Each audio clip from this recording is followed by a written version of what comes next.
On exam में आप सभी का स्वागत है। उत्तर प्रदेश में 52,000 आंगनवाड़ी कार्यकर्ताओं की भर्ती प्रक्रिया शुरू हो चुकी है।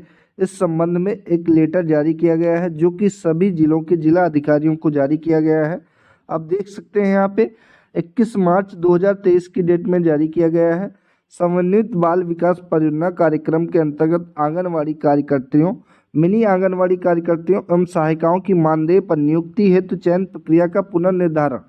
महोदय, समन्वित बाल विकास कार्यक्रम के अंतर्गत आंगनवाड़ी कार्यकर्तियों, मिनी आंगनवाड़ी कार्यकर्तियों एवं सहायिकाओं की मानदेय पर संविदा आधारित नियुक्ति के संबंध में पूर्व में निर्गत समस्त शासनादेश को अवक्रमित करते हुए एतद द्वारा सम्यक विचारोपरांत चयन प्रक्रिया निम्नवत की जाती है।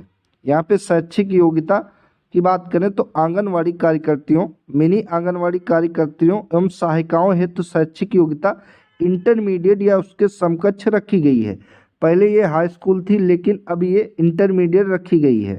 आयु सीमा की बात करें तो आंगनवाड़ी कार्यकर्त्री, मिनी आंगनवाड़ी कार्यकर्त्री एवं सहायिकाओं के पद के लिए न्यूनतम आयु सीमा 18 वर्ष और अधिकतम आयु सीमा 35 वर्ष रखी गई है। यानी कि इसका फॉर्म अप्लाई करने के लिए आपको कम से कम 18 साल का होना चाहिए और मैक्सिमम आपकी उम्र सीमा 35 साल से ज़्यादा ना हो। आयु के संबंध में आंगनवाड़ी कार्यकर्त्री, मिनी आंगनवाड़ी कार्यकर्त्री एवं सहायिका के लिए हाई स्कूल अंक तालिका एवं प्रमाण पत्र में अंकित जन्म तिथि ही मान्य होगी। आयु सीमा के लिए आपकी हाई स्कूल की मार्कशीट में जो आपकी डेट ऑफ बर्थ लिखी होगी वही सिर्फ मान्य होगी, अन्य कोई डॉक्यूमेंट पे लिखी आपकी जन्म तिथि मान्य नहीं की जाएगी। ये आपको ध्यान में रखना होगा। 62 वर्ष की आयु प्राप्त होने के उपरांत उनकी मानदेय आधारित सेवाएं स्वतः समाप्त हो जाएंगी। ऐसी सेवा समाप्ति सेवानिवृत्ति की तिथि प्रत्येक कैलेंडर वर्ष 2 मई से लेकर 30 अप्रैल तक 30 अप्रैल रहेगी। यदि किसी कार्यकर्त्री या सहायिका की आयु माह मई 2024 में 62 वर्ष पूर्ण हो रही हो तो उसकी सेवा समाप्ति सेवानिवृत्त दिनांक 30 अप्रैल 2025 को हो जाएगी। इसी प्रकार यदि किसी कार्यकर्त्री सहायिका की आयु माह अप्रैल 2024 में 62 वर्ष पूर्ण हो रही है तो उसकी सेवा समाप्ति सेवानिवृत्त दिनांक 30 अप्रैल 2024 को हो जाएगी। चयन प्रक्रिया की बात करें तो सबसे पहले आंगनवाड़ी कार्यकर्ती के कुल रिक्त पदों के सापेक्ष 50% पदों पर आंगनवाड़ी कार्यकर्ती के भर्ती हेतु अपेक्षित अर्हता पूर्ण करने वाली आंगनवाड़ी सहायिका से चयन की कार्रवाई की जाएगी। यानी कि दोस्तों, आंगनवाड़ी कार्यकर्ती के जितने भी टोटल पद होंगे उन पदों के 50% पद जो कि आंगनवाड़ी सहायिका आंगनवाड़ी कार्यकर्ती बनेंगी। यहाँ पे इनके लिए पात्रता भी आगे पॉइंट में बताई गई है। सर्वप्रथम अपेक्षित अर्हता रखने वाली ग्रामीण क्षेत्रों में उसी ग्राम सभा तथा शहरी क्षेत्रों में उसी वार्ड में स्थित उसी आंगनवाड़ी केंद्र की सहायिका जिसकी न्यूनतम आहारकारी सेवा निर्धारित कट ऑफ डेट को 5 वर्ष की नियमित पूरी कर चुकी हों तथा शैक्षिक योग्यता न्यूनतम इंटरमीडिएट उत्तीर्ण या उसके समकक्ष हो व आयु सीमा 50 वर्ष से अधिक ना हो, उनका चयन किया जाएगा। यानी कि आंगनवाड़ी सहायिका से आंगनवाड़ी कार्यकर्ती बनने के लिए 5 साल की सेवा पूरी कर ली हो और उम्र 50 साल से ज़्यादा ना हो, योग्यता इंटरमीडिएट उत्तीर्ण होना चाहिए या उसके कोई समकक्ष होना चाहिए, तभी आप एलिजिबल हैं। यहाँ इसके लिए कई सारे पॉइंट दिए गए हैं जिनको आप वीडियो पॉज करके देख सकते हैं और डिटेल में पढ़ सकते हैं। आगे नोटिफिकेशन में बात करें तो यहाँ पे आगे बात करें नोटिफिकेशन में तो आवेदन पत्रों की प्राप्ति चयन की प्रक्रिया जनपद के जिलाधिकारी द्वारा पूर्णतः संपादित कराई जाएगी।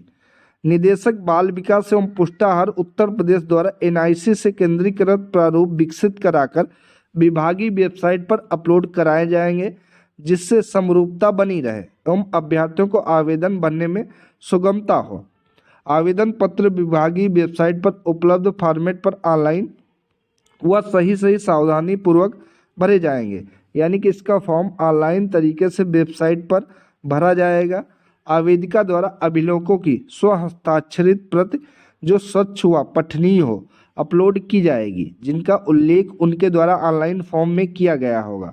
कोई भी आवेदन या अभिलेख प्रपत्र ऑफलाइन या डाक द्वारा मान्य नहीं किया जाएगा। यानी कि इसके लिए फॉर्म जो होगा मान्य वो केवल ऑनलाइन का ही मान्य किया जाएगा। अगर आप डाक पत्र के द्वारा या किसी अन्य माध्यम से ऑफिस भेजते हैं तब आपका फॉर्म एक्सेप्ट नहीं किया जाएगा। और यदि आवेदन करने में कोई त्रुटि या गलती होती है या कोई तथ्य आंकड़े शैक्षिक अभिलेखों के प्राप्तांक पूर्णांक गलत या कूट रचित पाए जाते हैं तो अभ्यर्थन निरस्त कर दिया जाएगा। आगे पॉइंट में बताया गया चयन समिति का गठन कैसे किया जाएगा। तो आंगनवाड़ी कार्यकर्तियों, मिनी आंगनवाड़ी कार्यकर्तियों एवं सहायिकाओं के चयन भर्ती है तो शहरी या ग्रामीण क्षेत्रों में चयन समिति का गठन इस प्रकार से किया जाएगा। पहले पॉइंट में जिला अधिकारी द्वारा नामित मुख्य विकास अधिकारी अथवा अपर जिला अधिकारी स्तर का वरिष्ठ प्रशासनिक अधिकारी इसका अध्यक्ष होगा। दूसरे नंबर पर जनपद के जिला कार्यक्रम अधिकारी सदस्य सचिव होंगे। जिला अधिकारी द्वारा नामित अनुसूचित जाति या जनजाति के जिला स्तरीय अधिकारी इसके सदस्य होंगे। जिला अधिकारी द्वारा नामित अन्य पिछड़ा वर्ग के जिला स्तरीय अधिकारी सदस्य होंगे। जिला अधिकारी द्वारा नामित जनपद में तैनात समूह का अथवा खाकी महिला अधिकारी इसके सदस्य होंगी। संबंधित परियोजना के बाल विकास परियोजना अधिकारी इसके सदस्य या प्रस्तुतकर्ता होंगे। कोरम की बात करें तो चयन समिति की बैठक में किन्हीं 4 सदस्यों की उपस्थित अनिवार्य होगी, जिसमें अध्यक्ष व जिला कार्यक्रम अधिकारी अनिवार्य रूप से उपस्थित रहेंगे, किंतु उसमें अनुसूचित जाति, जनजाति एवं अन्य पिछड़ा वर्ग का प्रतिनिधित्व अनिवार्य रहेगा। जो सदस्य अनुपस्थित होगा उसका विवरण अंकित किया जाएगा। मेरिट सूची कैसे तैयार की जाएगी। तो एक ही श्रेणी से एक से अधिक पात्र अभ्यर्थियों को उपलब्ध होने की दशा में सभी अभ्यर्थियों की मेरिट लिस्ट बनाई जाएगी। आंगनवाड़ी कार्यकर्ती, मिनी आंगनवाड़ी कार्यकर्ती व सहायिकाओं के सभी पदों के लिए न्यूनतम शैक्षिक योग्यता इंटरमीडिएट या समकक्ष एवं अधिकतर शैक्षिक योग्यता परास्नातक के आधार पर मेरिट तैयार की जाएगी। अभ्यर्थी द्वारा प्राप्त अंक प्रतिशत जो 10 से विभाजित करने पर जो उत्तर प्राप्त होगा वही उसका अंक माना जाएगा। अर्थात यदि किसी अभ्यर्थी को हाई स्कूल परीक्षा में 45% अंक प्राप्त हुए हैं तो उसे 45 भाग 10 से दिया जाएगा, यानी कि 4.5 अंक प्राप्त होंगे। इसी प्रकार यदि किसी अभ्यर्थी को 59% अंक प्राप्त हुए हैं तो उसे 59 भाग 10 5.9 अंक प्राप्त होंगे। इसी प्रकार ग्रेडिंग एवं CGPA पद्धति में प्राप्त अंक भी अगणित किए जाएंगे। मेरिट सूची तैयार करने में दशमलव के 3 अंकों तक गणना की जाएगी। दशमलव के बाद के किसी भी अंक को पूर्णांकित नहीं माना जाएगा। समस्त परीक्षाओं के अंकों को जोड़ने के पश्चात मेरिट लिस्ट तैयार की जाएगी। यदि एक से अधिक अभ्यर्थी समान अंक प्राप्त करते हैं तो अधिक आयु वाले अभ्यर्थी को सबसे पहले वरीयता दी जाएगी। यदि एक से अधिक अभ्यर्थी के अंक व आयु भी समान हो तो अधिक शैक्षिक योग्यता रखने वाले अभ्यर्थी को वरीयता दी जाएगी। आरक्षण कैसे मिलेगा।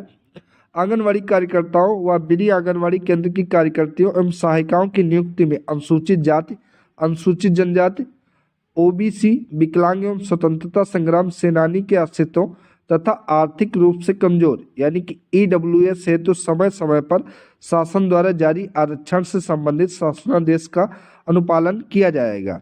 यानी कि जो भी आप जिसके भी आरक्षण के आप एलिजिबल होंगे वो आपके पास सर्टिफिकेट होना चाहिए, तभी आप इसके लिए मान्य होंगे।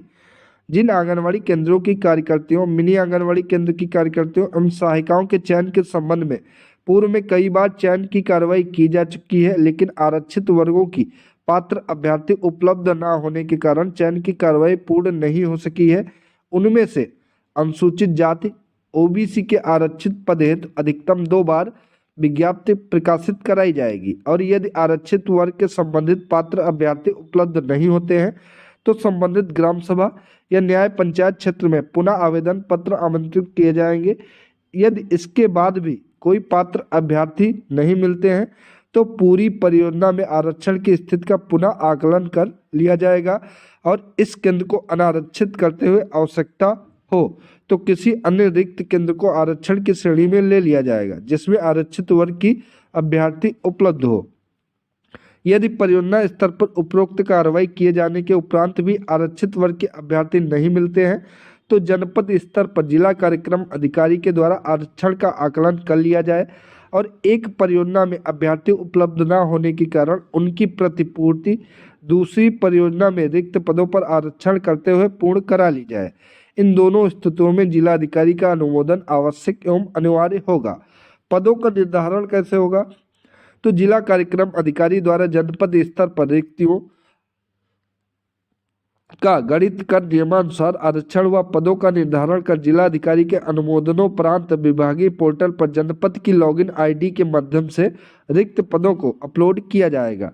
अभिलेखों का सत्यापन या नियुक्ति पत्र कैसे दिया जाएगा? तो एक परियोजना के चयनित समस्त अभ्यर्थियों के मूल प्रमाण पत्रों का अवलोकन चयन समिति के एक सदस्य या जिला कार्यक्रम अधिकारी व संबंधित बाल विकास परियोजना अधिकारी के समिति द्वारा किया जाएगा। सब कुछ सही होने पर नियुक्ति प्राधिकारी जिला कार्यक्रम अधिकारी द्वारा जिला अधिकारी के अनुमोदनोपरांत अनिवार्यता आगामी 15 दिन के अंदर नियुक्ति पत्र दिए जाएंगे और यदि किसी अभ्यर्थी के मूल प्रमाण पत्र में कोई भिन्नता या संदेह की स्थिति पाई जाती है तो जिला अधिकारी को पत्रावली पर विवरण सहित अवगत कराया जाएगा और उसके प्रमाण पत्र का सत्यापन कराकर निर्णय लिया जाएगा। चयनित अभ्यर्थी की सूची और कार्यवृत्त की प्रति अनिवार्यता निदेशालय बाल विकास सेवा एवं पुष्टाहार विभाग को दी जाएगी। नियुक्ति तो चयन समिति द्वारा संस्तुत की गई चयन सूची पर जिला अधिकारी द्वारा अनुमोदन प्रदान किया जाएगा। जिला अधिकारी के अनुमोदनोपरांत नियुक्ति की कार्रवाई संपन्न की जाएगी। आंगनवाड़ी कार्यकर्ती, मिनी आंगनवाड़ी कार्यकर्ती एवं सहायिकाओं के नियुक्ति प्राधिकारी जिला कार्यक्रम अधिकारी होंगे। नियुक्ति तैनाती आदेश में स्वीकृत केंद्र के मूल स्थल का भी उल्लेख होना अनिवार्य होगा। अर्थात एक ग्राम सभा या वार्ड में कई केंद्र सृजित हों तो केंद्रों का प्रथम, द्वितीय एवं तृतीय के वरीयता क्रम में रखा जाएगा। समायोजन, यदि कोई कार्यरत आंगनवाड़ी कार्यकर्ती, मिनी आंगनवाड़ी कार्यकर्ती या सहायिका शादी के पश्चात ससुराल में निवास कर रही है तो उसकी ससुराल की ग्राम सभा, वार्ड, शहरी क्षेत्रों में पद रिक्त होने पर आरक्षण का ध्यान रखते हुए जनपद के अंदर होने की स्थिति में जिला अधिकारी का अनुमोदन प्राप्त कर समायोजित किया जाएगा, यानी कि ट्रांसफर कर दिया जाएगा। इस प्रकार दोस्तों ये नोटिस जारी की गई है जिसको आप डिटेल में देख सकते हैं। अगर आपको ये नोटिस डिटेल में देखना है तो आप हमारे टेलीग्राम चैनल ऑन एग्जाम को ज्वाइन कर लीजिए, जहाँ पे मैं इस नोटिस को डाल दूंगा, वहाँ पे आप डिटेल में ये नोटिफिकेशन देख सकते हैं। तो ये थी आज की इम्पोर्टेंट वीडियो। अगर आप सभी को अच्छी लगी हो तो वीडियो को लाइक करें, शेयर करें और चैनल को सब्सक्राइब करें। धन्यवाद।